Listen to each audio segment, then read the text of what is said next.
सेवा ही मेरी पहचान, शंकर सोनेजा। सेवा ही जिनकी पहचान, वो हैं शंकर सोनेजा। फ्री मालेगांव का काढ़ा, फ्री जोड़ों के दर्द का तेल, फ्री नसों के दर्द से छुटकारा पाने की पीने की दवा। सेवा का लाभ उठाइए, सदैव आपकी सेवा के लिए हाजिर रहते हैं शंकर सोनेजा। न घर ऐं गाड़ी फ्री में मिलंदी आहे ऐं न कपड़ो लतो, पर हा रिश्तो.com ते रजिस्ट्रेशन बिल्कुल फ्री में मिलंदी आहे, जिते 3000 खां वधीक प्रोफाइल्स रजिस्टर्ड आहिनि ऐं जिते ख़ास करे छोकरियुनि जा प्रोफाइल्स सेफ ऐं सिक्योर्ड रखिया वेंदा आहिनि। त जल्दी ही पंहिंजो नालो रजिस्टर करायो। थी सघे थो तव्हांजो जीवन साथी तव्हांजो इंतजार कंदो हुजे। रिश्तो.com, सिंधियुनि जो सिंधियुनि सां, ऑनलाइन सिंधी मैट्रिमोनी। नमस्कार, मैं राजेश दलवानी। आप देख रहे उल्लास लाइन बुलेटिन। शहर की ताज़ा खबरें देखने के लिए हमारे न्यूज़ चैनल को जरूर सब्सक्राइब करें। कुछ तो गड़बड़ है। उल्लासनगर महानगर पालिका के ऑनलाइन टेंडर प्रक्रिया में घोटाला होने की जानकारी सामने आई है, जिसकी शिकायत एंटी करप्शन विभाग को भी की गई है, जहां इस टेंडर प्रक्रिया में मनपा अधिकारियों की मिलीभगत करने के आरोप लगाए गए हैं और मनपा आयुक्त अजीत शेख के कार्यप्रणाली पर भी सवाल उठ रहे हैं। मिली जानकारी के अनुसार महाराष्ट्र सरकार की ओर से 4 करोड़ के विकास फंड का ऑनलाइन टेंडर विवादों के घेरे में है। टेंडर प्रक्रिया में सहभाग लेने वाले ठेकेदार ने इस संबंध में थाने एंटी करप्शन विभाग में शिकायत दर्ज कराई है, तो वहीं आरोप लगाए हैं कि ठेकेदार से ऑफलाइन दस्तावेज स्वीकार करके अयोग्य ठेकेदार को टेंडर दिया गया है। चालू वर्ष की शुरुआत में मूलभूत सुविधा के माध्यम से 4 करोड़ रुपए का फंड राज्य सरकार से मिला था और इस फंड को लेकर 12 अप्रैल को एक टेंडर महानगर पालिका की वेबसाइट पर प्रदर्शित किया गया था और टेंडर जमा करने की 28 अप्रैल अंतिम तारीख थी, जिसे 2 मई को महानगर पालिका की तरफ से टेंडर को खोला गया था। इसमें जय भारत कंस्ट्रक्शन, जय Hind road builder, Jha PN. Company, Sai Siddhinath construction और वीके कंस्ट्रक्शन, इन सब ने इस टेंडर प्रक्रिया में सहभाग लिया था। अब जय भारत कंपनी के अमित चंदनानी ने टेंडर प्रक्रिया को मनपा प्रशासन के कार्यप्रणाली को लेकर कई आरोप किए हैं। आइए जानते हैं अमित चंदनानी क्या बता रहे हैं। उल्लासनगर महानगर पालिका के कुछ अभी निविदा निकले थे, जिसमें हमने भी भाग लिया है।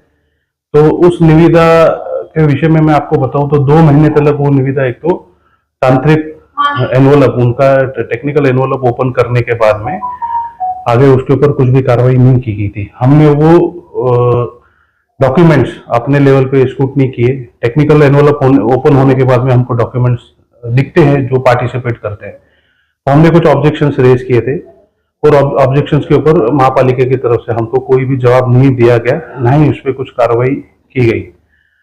अचानक 4 तारीख को सवेरे ये टेंडर ओपन किया गया। वो टेंडर ओपन होने के बाद में हमारा महापालिका के अधिकारियों से एक ही सवाल था, इसमें हमने ऑब्जेक्शन लिया हुआ था, उसका आपने क्या कार्रवाई किया, जिसके ऊपर उन्होंने हमको एक रिप्लाई दिया कि कोई भी टेंडर को रद्द करना या उसके ऊपर कुछ भी डिसीजन लेना ये माननीय आयुक्त का पावर है। हमने उसके हिसाब से इस पे कार्रवाई की है। और आपने जो ऑब्जेक्शन उठाया था कि कुछ कागज बिडर्स के कम है, तो हमने वो उनके तरफ से मंगा लिए हैं। तो जिसके ऊपर से मैंने एंटी करप्शन में कंप्लेन किया है, बिकॉज ये पूरा ही पूरा मिसयूज ऑफ पावर है। पहले तो आपको कहीं पे भी ऑनलाइन प्रक्रिया टेंडर में आपको कहीं पे भी ऑफलाइन डॉक्यूमेंट्स बुलाने के अधिकार नहीं है। जो भी राज्य शासन की तरफ से कुछ सर्कुलर्स है, तो उसमें ऐसा कहा गया है कि जो टेंडर में आपने कुछ डॉक्यूमेंट्स डाले हैं उसके प्रति आप कुछ एडिशनल इंफॉर्मेशन मंगा सकते हैं, ना ही कि कुछ आप एडिशनल डॉक्यूमेंट्स मंगा सकते हैं। चलिए माना आपने एडिशनल डॉक्यूमेंट्स मांगे, तो जो एडिशनल डॉक्यूमेंट्स आपके तरफ में आए उनकी कॉपी आपको महापालिका की तरफ से हमको देनी चाहिए थी, जो उन्होंने नहीं दी। टेंडर ओपन होने के बाद में उन्होंने कॉपी हमें दी। वो कॉपी एक सेल एग्रीमेंट है जो कि 2 बिडर्स के बीच में है, जिन्होंने ये टेंडर बिड किया था, Messrs Jhapi and company and Messrs VK construction. तो मैं आपको दिखाना चाहूंगा कि लिस्ट ऑफ मशीनरी हम ऐड करते हैं। लिस्ट ऑफ मशीनरी में मेसर्स झापी एंड कंपनी ने एक कंक्रीट पंप करके जो है उन्होंने दिखाया हुआ है। वो कंक्रीट पंप केवाबी कॉन्मेट प्राइवेट लिमिटेड के मेक का है, ये उन्होंने दिखाया गया है। इसी तरह से मेसर्स वीके कंस्ट्रक्शन ने भी अपना लिस्ट ऑफ मशीनरी जोड़ा हुआ है, जिसमें उन्होंने ऐसा कोई कंक्रीट पंप उनके पास है करके उन्होंने दिखाया नहीं है। अब जो सेल एग्रीमेंट बना हुआ है वो झापी और वीके कंस्ट्रक्शन के बीच में है, जो पूरा एक बैकडेटेड सेल एग्रीमेंट है। और आपको ये बताना चाहूंगा, VK construction Jhapi and company को जहां पे 20 लाख रुपए अनसिक्योर्ड लोन देते हैं, जहां पे ये दो बिडर्स आपस में एक दोस्त है, वो कैसे क्या कंपटीशन कर सकते हैं। कहने की बात ये है कि ये महापालिका में सब टेंडर सेट किए जाते हैं। अगर इसमें कोई बाहर का बिडर आता है तो उसे टेंडर ना मिला जाए, इसके लिए क्या छेड़छाड़ करके, क्या उसमें मैनिपुलेशंस करके टेंडर हमको ही मिलना चाहिए करके ऐसे कार्टेल काम कर रहा है। इसके ऊपर हमने एंटी करप्शन को हमने कंप्लेन किया है। इस बारे में पॉलिटिकल कुछ प्रेशर जी, पॉलिटिकल प्रेशर ऐसा है कि यहाँ के कुछ लोक प्रतिनिधि है, उनके तरफ से ये था कि ये काम हमने मंजूर किया हुआ है, आपने ये काम में पार्टिसिपेट नहीं करना चाहिए करके। तो हमारा उनको एक ही जवाब था, ऑनलाइन टेंडर प्रक्रिया है, ऑनलाइन में तो हम पार्टिसिपेट करेंगे, बाकी हमको टेंडर मिलता है नहीं मिलता है वो आगे की बात है।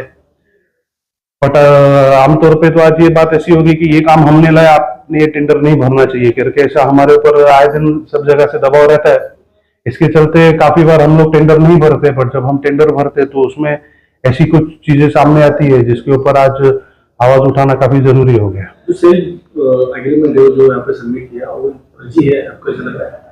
देखिए, एक जो सेल एग्रीमेंट इन्होंने बना है, जो एक मशीनरी का बना है, जो है कंक्रीट पंप, वो कंक्रीट पंप आज भी अपने लिस्ट ऑफ मशीनरी में मिस्टर झापी एंड कंपनी बता रहे हमारा है। फिर वही कंक्रीट पंप सेम मेक का वीके कंस्ट्रक्शन बता रहा है हमारा है। हमारा क्यों है? क्योंकि हमने झापी एंड कंपनी से वो खरीदा है।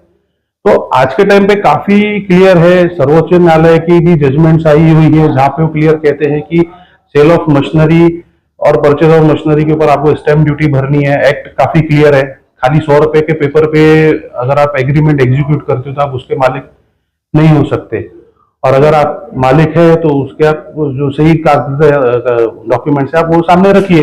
महापालिका की तरफ से हमको ये चीज पहले हमारे नॉलेज में लाके देना जरूरी था, जो नहीं हुआ है। टेंडर का क्लॉज 15 काफी क्लियर है, अगर ऑनलाइन कोई डॉक्यूमेंट आपका नहीं आता है तो वैसे टेंडर को हम अपात्र करके आगे की कार्रवाई करते हैं। तो जो महापालिका जो टेंडर बनाता है वो अपने कायदे का उल्लंघन खुद ही कर रहे हैं, तो ये पूरा मिसयूज ऑफ पावर है। इसके ऊपर हमने एंटी करप्शन को तकरार लग रहा है कि निविदा प्रक्रिया में कुछ घोटाला हो चुका है, मतलब पैसा नहीं, घोटाला तो हो ही रहा है ना। ये जो चीजें मैनिपुलेट की जा रही है, किसके बोलने पे की जा रही है, क्यों की जा रही है, इसकी चौकसी पुलिस की तरफ से होनी काफी जरूरी है। बिकॉज विकास कामों में से जो कोई अड़थड़ा लाते हैं या जिनकी कुछ मंशा है वो सही नहीं है। शहर के हित में शहर के विकास काम होने चाहिए। काम हमें मिल रहा है नहीं मिल रहा है उससे हमको कुछ दुख नहीं है, पर जिस तरीके से ये कागज पत्र बनाए जा रहे हैं, ये बैकडेटेड मैनिपुलेट करके बनाए जा रहे हैं, क्या इसके पीछे की सच्चाई है? तो जो गवर्नमेंट की तरफ से काफी सारी इन्वेस्टिगेशन एजेंसीज है उसके ऊपर कार्रवाई करके निश्चित करेंगी। होने के बावजूद भी कमिश्नर इनके ऊपर कार्रवाई क्यों नहीं कर रहा है? किसके दबाव में कमिश्नर काम कर रहा है? मैंने तो कहा ना, यहाँ के जो लोक प्रतिनिधि जो ये कामों की सिफारिश करते हैं, जिनके कारण ये काम आते हैं, उनका कहीं ना कहीं इन विषय में दबाव रहा रहेगा, तभी ये सब कुछ विषय हो रहे हैं। और ये तपास का भाग है, पुलिस ने इस विषय में तपास करना जरूरी है। देखिए, मूलभूत सुविधा के काम है जिसमें कलेक्टर की तरफ से निधि आती है। कलेक्टर को हमारे यहाँ के कुछ लोक प्रतिनिधि ऐसे कामों के लिए लिखित रूप में निवेदन देते हैं कि ऐसे शहर की जरूरतों के हिसाब से काम दिए जाए, और ये काम मंजूर होते हैं। इस विषय में हम इस विषय में मैं महाराष्ट्र के मुख्यमंत्री और उप मुख्यमंत्री को मैं लिखित तौर पे शिकायत भी करूंगा। मैं महापालिका की तरफ से इस विषय में उनके तरफ से आगे क्या कार्रवाई की जा रही है, और हमने जो लेखी तकरार उनको की है उसके ऊपर उन्हें आज तक हमको कुछ भी रिप्लाई नहीं दिया है। हम उनके रिप्लाई का वेट कर रहे हैं, और आगे की हम जो कानूनी प्रक्रिया है वो हम चालू रखेंगे। वहीं इस पूरे मामले को लेकर मनपा आयुक्त अजीत शेख से पूछे जाने पर मनपा आयुक्त ने बताया कि अगर टेंडर प्रक्रिया में भाग लेने वाले ठेकेदारों ने कोई फर्जी दस्तावेज जमा किए तो उनके खिलाफ गुनाह दर्ज किया जाएगा। उल्लास लाइन बुलेटिन को सब्सक्राइब करें, बेल आइकॉन दबाएं और देखिए उल्लास लाइन बुलेटिन की न्यूज़ सबसे पहले आपके मोबाइल पर।